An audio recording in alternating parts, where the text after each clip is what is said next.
2017 arranca con una subida del precio de la luz que está batiendo récords, casi 99 euros el megavatio. El ministro de Energía reconoce que el recibo de este año puede llegar a encarecerse hasta en 100 euros más, pero la pregunta es ¿por qué? ¿Qué hay detrás de todas estas subidas? ¿Cómo podemos bajar el precio de la factura? Unos expertos apuestan por potenciar las energías renovables, otros ponen en valor el bajo precio de la energía nuclear. Bueno, pues para explicar una y otra postura, hoy queremos hablar con Jorge Fabra. Él es economista, experto en temas energéticos. Muy buenos días. Buenos días. Y nos acompaña también Dani Lacalle, economista, colaborador de este programa. Muy buenos días. Muy buenos días, ¿qué tal? Bueno, la primera pregunta a los dos. ¿Por qué se ha disparado el precio del megavatio hora? Bueno, fundamentalmente lo que ha ocurrido ha sido la combinación perfecta, ¿no? Primero hemos tenido un año con muy baja hidraulicidad. ¿Qué significa eso? Llueve muy poco y por lo tanto la cantidad de energía generada por hidráulica es muy baja, que es energía barata y que además funciona durante todo el tiempo. Segundo, la producción renovable ha caído casi un 40%.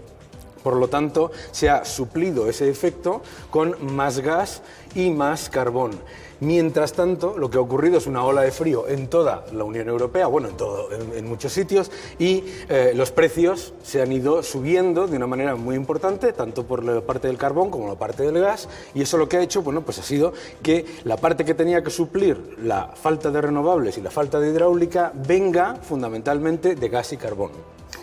¿Algo que objetar respecto a esta explicación que nos daba ahora mismo el señor Lacalle? No hay grandes cosas que objetar porque efectivamente tenemos un fin de año donde ha habido poca hidráulica, donde ha habido pocas renovables y es cierto que eso exige recurrir a centrales de mayor precio, ¿no?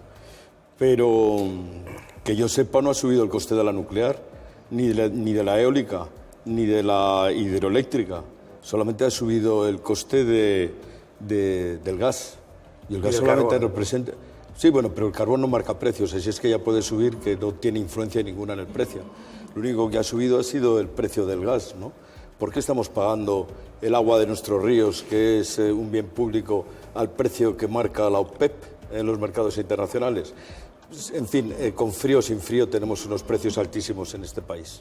Bueno, el problema que tenemos es que la mayoría de la gente no entiende la factura. Vamos a intentar desglosarla y a ver si nos puedes diferenciar entre los distintos conceptos que pagamos. A partir de ahí ya debatimos. Sí, pero fíjate, Susana, que llevamos ya 3-4 días intentando explicar la factura y cada vez que lo hacemos aparece algo nuevo, ¿eh? Hay que decir que hemos cogido una factura tipo y se desglosa esto en la factura de su casa. Ocurre igual en potencia contratada, energía consumida, impuestos de electricidad y después ya viene lo que es el IVA y otro tipo de impuestos. Aquí hay una serie de gastos fijos, fíjense, potencia contratada, que dicen a menudo los expertos que contratamos más potencia de la que deberíamos, que quizá revisando la potencia contratada podríamos bajar el resto, pero bueno, este es fijo, impuesto es fijo, potencia contratada es fijo, hombre, el IVA es fijo aunque depende de la cantidad que consumamos, ¿eh? Forma fija de factura, unos 80 euros. ¿Qué depende del consumo? Es solo esto, energía consumida. En esta factura tipo serían 122. A uno le da la impresión que si apaga luces o intenta poner lavadoras a otra hora, los 122 bajan. Pues tampoco.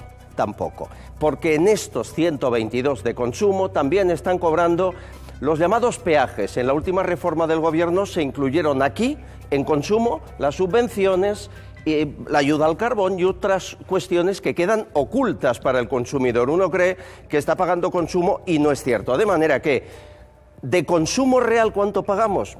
No lo sabemos, ¿eh? No lo sabemos, pero en total, menos del 30% del importe de la factura. Menos del 30%. Vamos a ver algo más. Por países, si me permitís, vamos a ver cómo están nuestros vecinos. ¿Pagamos más o menos cara la luz que el resto de Europa?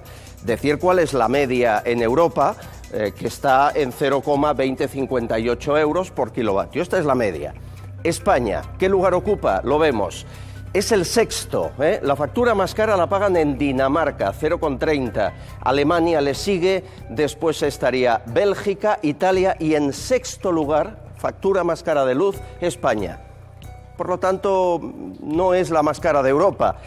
¿Quiénes son los que la pagan más barata? Fíjense dónde los encontramos. Albania, Macedonia, Serbia, Montenegro y Kosovo, 0,05 euros kilovatio, es el lugar de Europa que paga la factura más barata.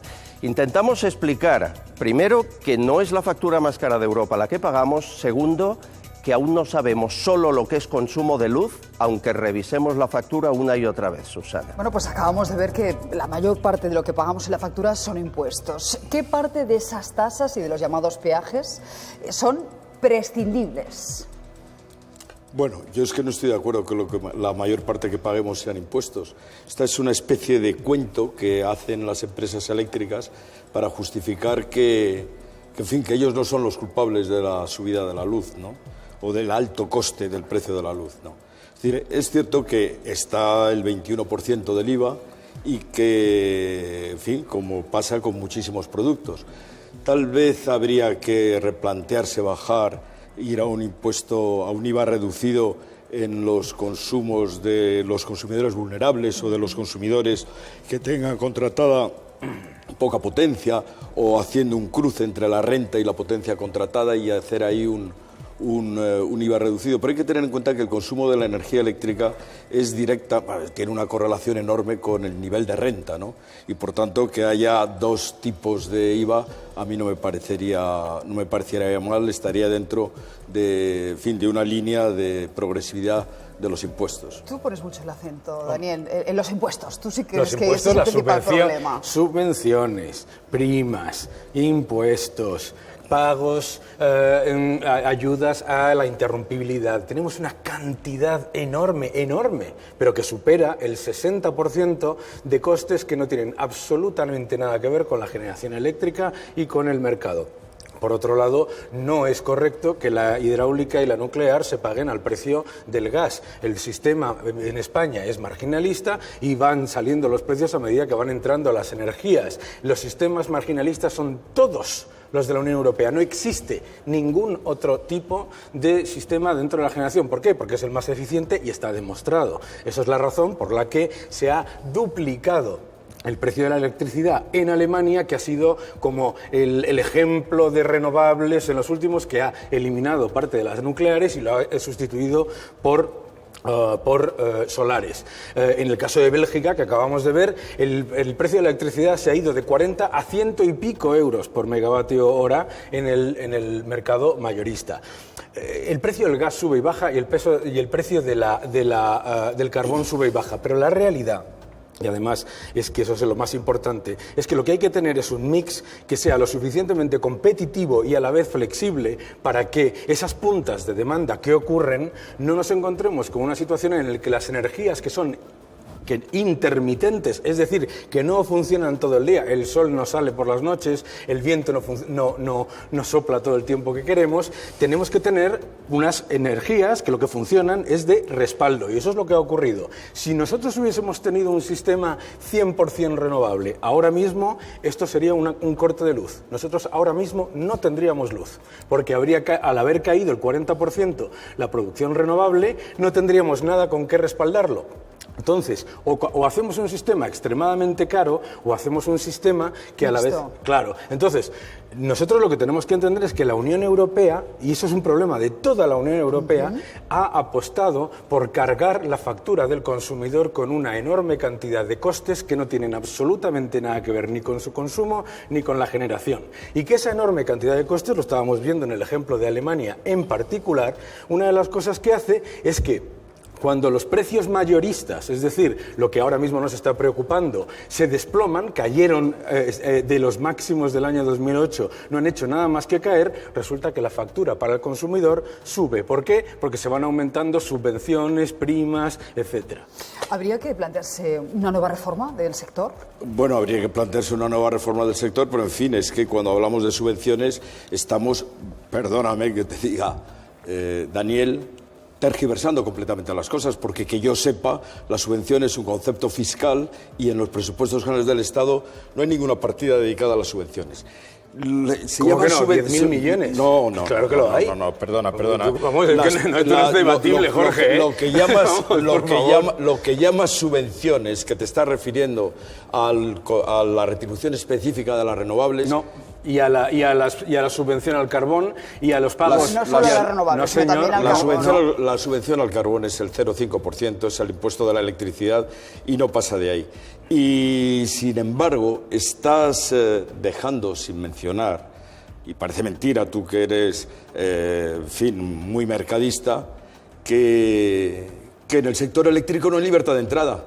Y por tanto, al no haber libertad de entrada, porque no tenemos más Ebros, más Dueros, ni más Guadianas... ¿Qué es libertad de entrada? Libertad de entrada, cuando se produce en un segmento tecnológico unos márgenes importantes, la virtud que tiene el mercado es que acuden competidores, claro, y en la competencia se reducen los márgenes y los costes y los precios acaban reflejando los costes. Y eso no ocurre en el sector eléctrico. Naturalmente que no ocurre en el sector eléctrico porque no hay libertad de entrada en el sector hidroeléctrico, porque no hay más capacidad de establecer explotaciones hidroeléctricas, no tenemos más ríos que los que tenemos, y en las centrales nucleares 3 partes de lo mismo. Y además, ambos segmentos, que significan cerca del 40% del consumo de energía eléctrica, tienen precios que, siendo muy generosos, porque están altamente amortizados, pues pueden estar entre 10, 22 euros, y están cobrando, bueno, estos días 90 euros. No hay ningún... No, perdona, hombre, Oye, eso no lo podemos decir a los ciudadanos, pero ¿cómo? Porque ni la hidráulica ni la nuclear están cobrando 90 euros Pero ahora bueno, pero mismo. si la hidráulica... No lo están haciendo. La hidráulica... No lo está haciendo. Pero, hombre, pero es un hecho, Jorge. Pero, hombre, por Esos son Dios. datos. Pero, Daniel, ¿cómo que datos? Que no lo está cobrando. Pero si técnicamente la hidráulica está marcando los precios, si no me dices que es marginalista... Claro que esto, lo es, esto no es pero no lo marca. Esto no es marginalismo, esto es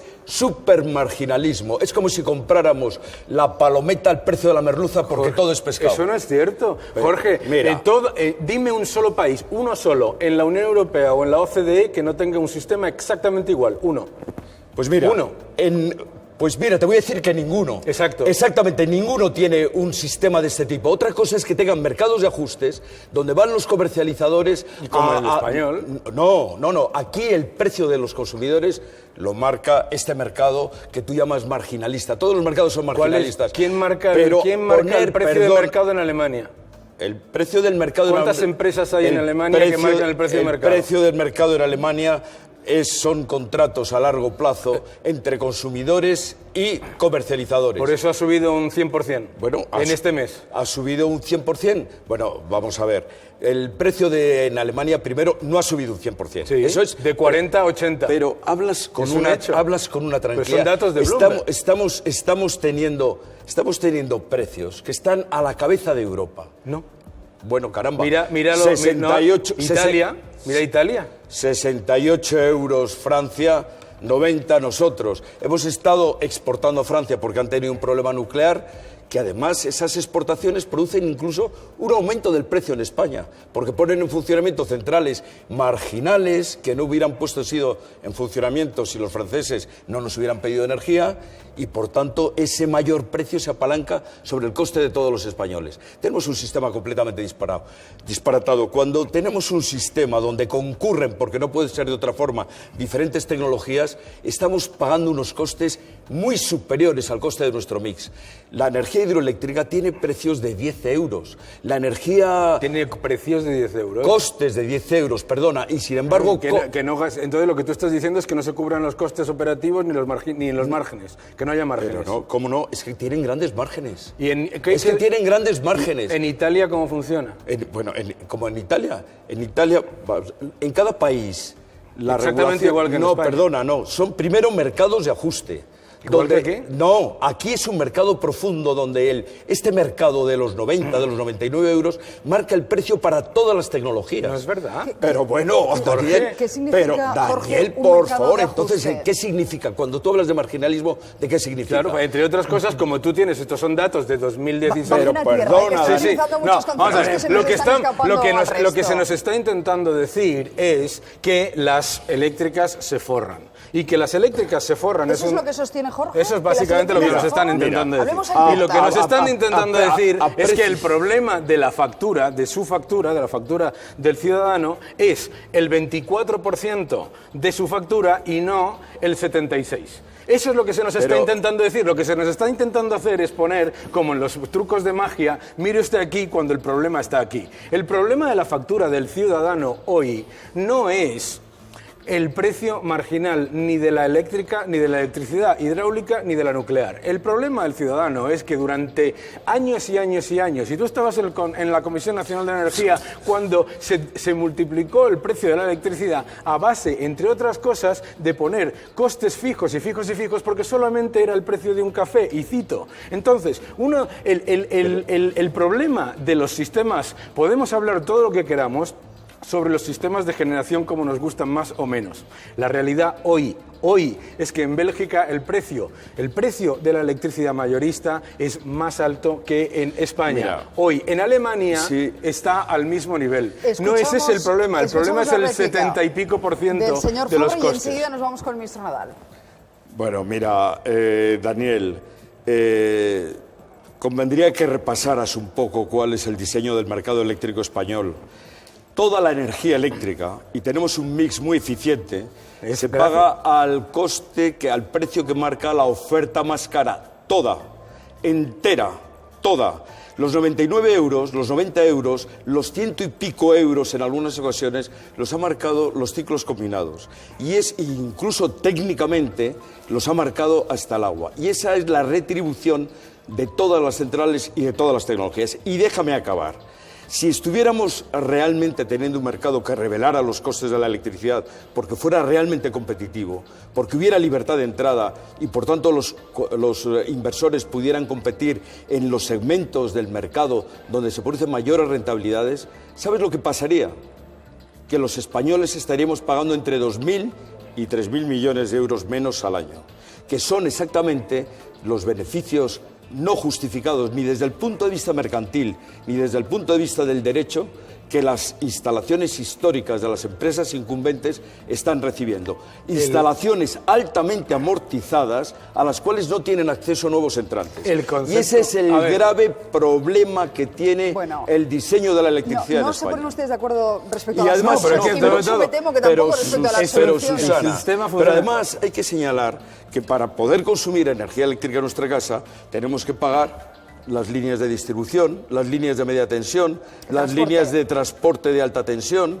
Tenemos que pagar naturalmente al operador del sistema, al operador del mercado, porque si no, no podría coordinarse una situación muy compleja. Y a eso no lo podemos llamar subvenciones, impuestos. Costes fijos. Y no sé. ¿Son costes fijos o no son costes fijos? Naturalmente, claro. Costes fijos imprescindibles. Pero no se le puede, pero nadie lo ha negado. Pero entrar en el debate completamente maniqueo de que el problema es el 24-25% de la factura, cuando lo que ha ido creciendo exponencialmente, y además es un hecho, los precios mayoristas en España, entre el año 2007 y el 2016, están en línea con la Unión Europea. Eso es un hecho. Están en línea con Italia, en línea con los países que tienen un mix similar. Sin embargo, los costes fijos, Daniel, se nos han ido aumentando de pasar de tener una de las facturas eléctricas más competitivas de la Unión Europea a una de las más caras. Una de las cosas es que en la tarifa, consumamos o no consumamos, hayan subido los costes fijos del 35% al 65%, que por cierto eso ha producido un incremento del coste del kilovatio hora al consumidor español, que consume menos energía y por tanto ha agravado a las rentas más bajas, pero eso es una distribución del coste total de la energía de un modo determinado al traducirlo a la tarifa. Lo que tenemos que ver es si el mercado de la electricidad está revelando los costes de abastecer el mercado, y no los está revelando solamente los costes de la central más cara. Y esto es verdaderamente un auténtico disparate. Lo repites una y otra vez y los datos de todos los años de red eléctrica te muestran que la remuneración de las tecnologías más de la hidráulica y la nuclear está muy por debajo. Señor no es cierto. Señor Fabra, vamos a avanzar un poquito más. Vamos a intentar Daniel, por favor. No, pero Susana, es que hay cosas que no se pueden afirmar olímpicamente. No son datos. La energía hidroeléctrica, la energía hidroeléctrica hidroeléctrica Cuesta 90 euros por megavatio hora. Es la que recibe los mayores precios de todo el sistema eléctrico tú has dicho español. que la energía hidroeléctrica es la que más cuesta y que va al precio de la OPEP, y cito. Y eso no es cierto, ni de lejos. Bueno, pero mira, ni de lejos. la energía hidroeléctrica... Ni de lejos. La energía hidroeléctrica altamente amortizada, que se explota mediante concesiones públicas, como en Italia, y por tanto tiene como en por Francia. tanto son bienes públicos, porque tiene el menor coste de producción, es la que recibe en el mercado los precios más altos de todo el sistema. La hidroeléctrica. Es que estamos hablando de datos que son... Tengo la sensación de que no nos movemos. Perdona, es que míralo, Daniel, son datos... Daniel, señor tienes Fabra, un profundo señor desconocimiento de Lacalle. cómo funciona el mercado. Me parece que me está... Profundo desconocimiento. Vamos a escuchar al ministro Nadal, que ha anunciado que esa rebaja que cree que habrá en el precio del gas abaratará finalmente la factura final. Recordemos su anuncio.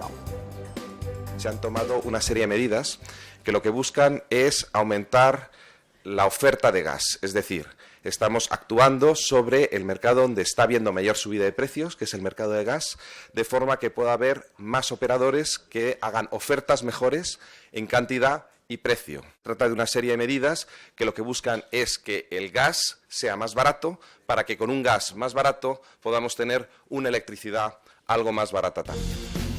¿Se dirá esta solución o es un parche? Bueno, a ver, todo lo que ayude a que haya más suministradores, pero en cualquier caso en España no tenemos un problema de suministro de gas. En España tenemos más de 15 contratos a largo plazo y tenemos la mejor, reconocido por Eurogas, la mejor red de contratos spot y largo plazo que existe. O sea, yo creo que nadie puede negar la eficiencia y la calidad del sistema de gas en España. Mucho mejor, por ejemplo, que el que se han encontrado, por ejemplo, los italianos, que tienen muchas menos plantas de regasificación y que se han encontrado con un problema de almacenamiento. Dice el ministro que bajará todavía más cuando España genere más energía renovable. ¿Está usted de acuerdo?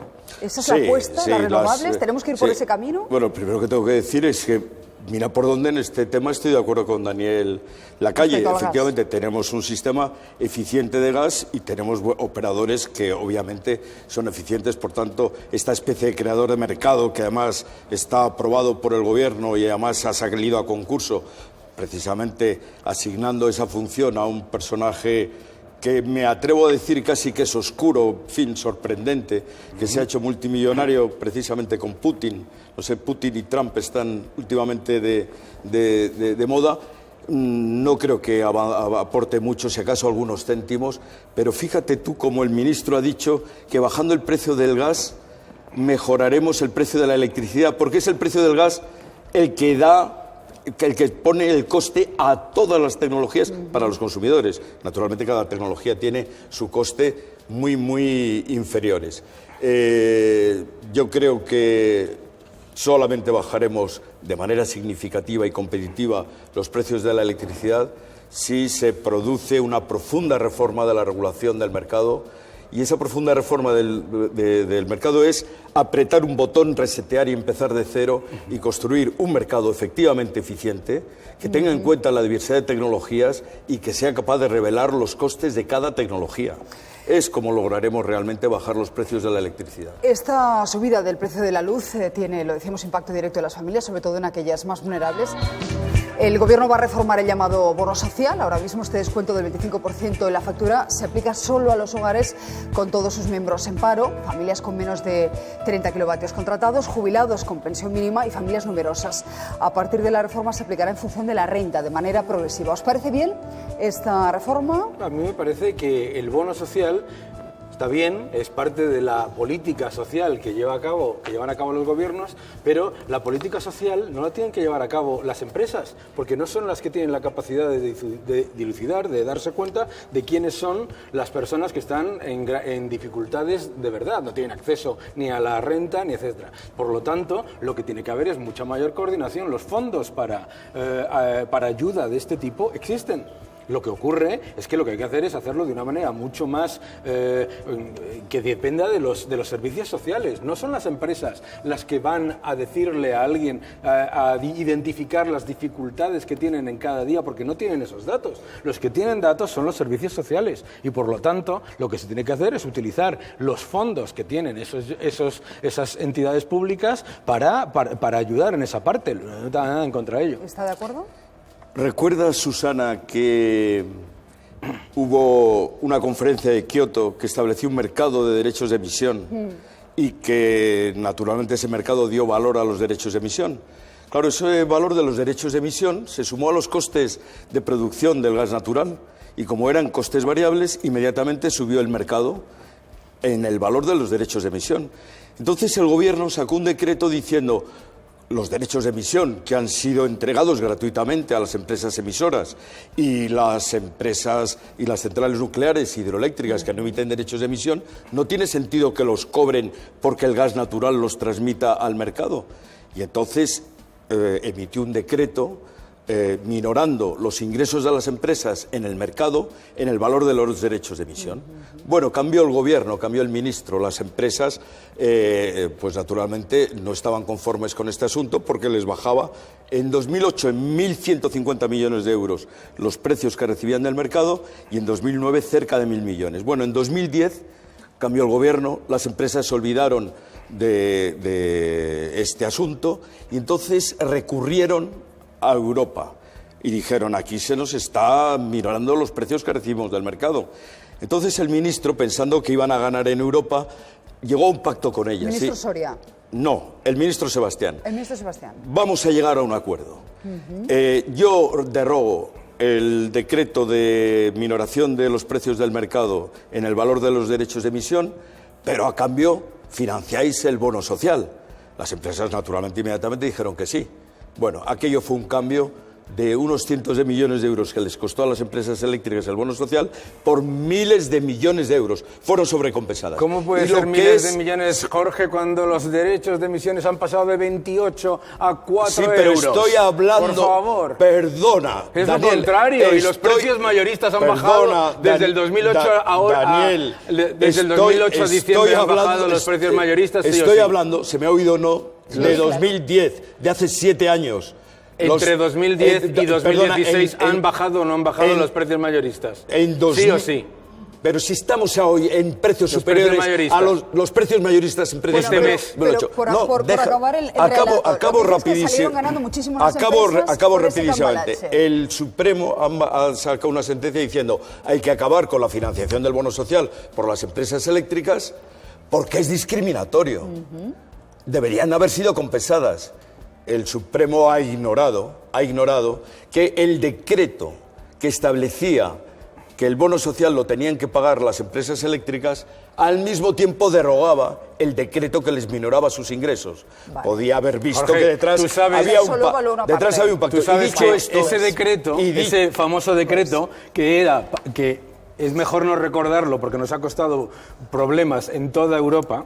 Nos ha costado problemas en toda Europa porque fue un cambio del sistema para evitar una operación corporativa en aquel momento, que luego encima se le dio a otra empresa, fue la famosa ley anti-EON. Entonces, una de las cosas famosas es... Pero lo importante, en cualquier caso, es que todos esos datos, la realidad es que hasta los precios mayoristas... Pero si estás inventando, tenemos costes superiores a 2008. Bueno, Europa... no admitió el recurso a las empresas eléctricas, no lo admitió. Yo estoy de acuerdo con que la compasión y la solidaridad debe correr a cargo, y por tanto el bono social, a cargo de los presupuestos generales del Estado o de las comunidades autónomas. Que se haga así, pero que se restablezca la minoración del coste de los derechos de emisión que está inflando los precios del mercado. ¿Pero cómo va a inflar algo que ha bajado? Daniel, lo tenemos que dejar aquí. ¿Cómo va a inflar los precios algo que ha bajado a menos de la quinta parte? Les pido, por favor, que dejemos aquí el debate. La está subiendo. Bueno, muchísimas gracias.